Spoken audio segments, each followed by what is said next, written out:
theory about how human beings came to be. This is not the case. As a matter of fact, orthodox anthropology hasn't a clue.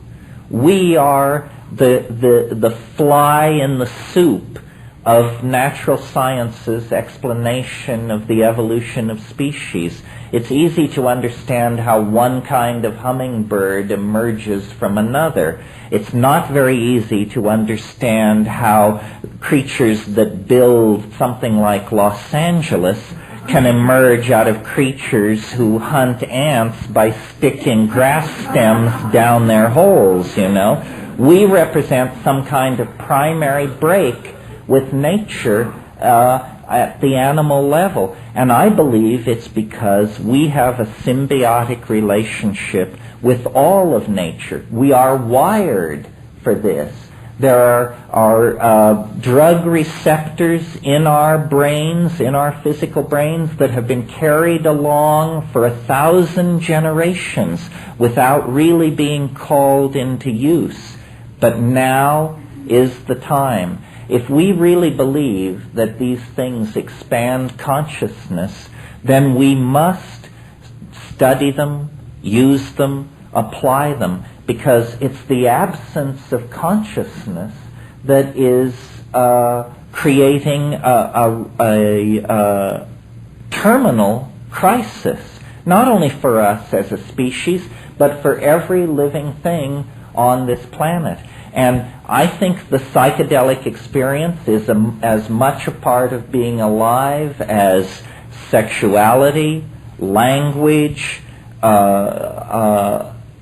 the things which fulfill us and give meaning to the human experience are left incomplete and impossible to assimilate if we don't place the capstone on the edifice of our being in the world. And the capstone on that edifice is our right, our obligation, and the privilege of dissolving our ordinary ego boundaries and merging with the mind and purpose of the planet. And this is what I was trying to say in the book, and this is what I hope I'm able to communicate to you this evening. Very well. Thank you very much.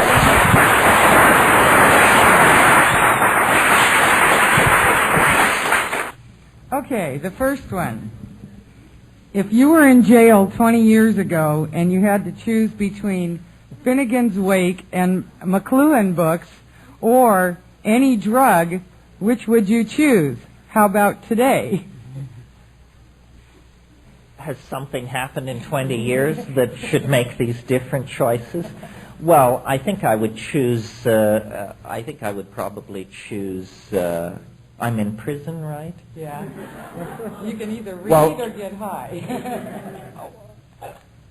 Well, in spite of the flash of something like psilocybin, in all honesty, if that were the choice, I think I'd choose cannabis.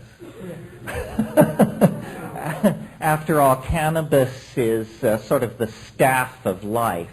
The way I do psychedelics is rarely and at high doses, because I really think you shouldn't fiddle with these things or grow too blasé in their presence. But cannabis is sort of the bridge between ordinary reality and the extremely intense psychedelics. Well, that leads right into this question. What do you know about the ancient history of hemp? Well, probably a lot less than a number of people in this room. Hemp is probably one of the world's oldest cultivated plants, possibly the world's oldest cultivated plant. And one of the interesting things about hemp, which I discuss in The Food of the Gods, is the way in which words, hemp was always a source of fiber as well as drugs. And it's very interesting to me the way the words for narrative are also words associated with weaving, so that we spin a yarn. Lies are made of whole cloth. We untangle a story. We follow the thread of narrative. You see, I think I called the chapter on cannabis in my book The Ballad of the Dreaming Weavers. I think the wonderful thing about these psychoactive substances is that they inspire us to communicate with each other. You know, there are couples who very little passes between them verbally. And if you were to hear probably a recording of your own daily exchanges with the people around you, it tends to get down to the very mundane and minimal. You have to sort of stimulate yourself for there to be a flood of intentionalized verbal communication. And this is what melts barriers between people. I mean, communication is real. It allows one mind to flow into another. It allows viewpoints to leap from one soul to another. I didn't talk about it in my little remarks at the beginning, but I really believe that psilocybin and its cousins were probably responsible for the emergence of language.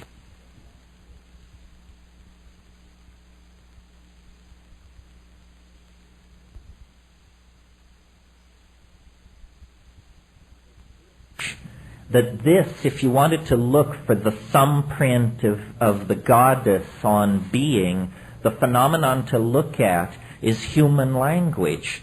Notice that it's a behavior. If someone is keeping their mouth shut, you can't tell whether they're a verbal person or not. But once someone starts to talk, it's the most extraordinary kind of human behavior. It's that thoughts are downloaded into a symbolic notation composed of little mouth noises, which then sail across acoustical space and are reconstructed in the brain of the listener, so that these thoughts are magically reconstructed in the brain of the listener. We take this for granted, but when you analyze it, it's an extraordinarily mysterious, almost you could say supernatural power, which we all exercise all the time. And I believe that this is something which these psychedelics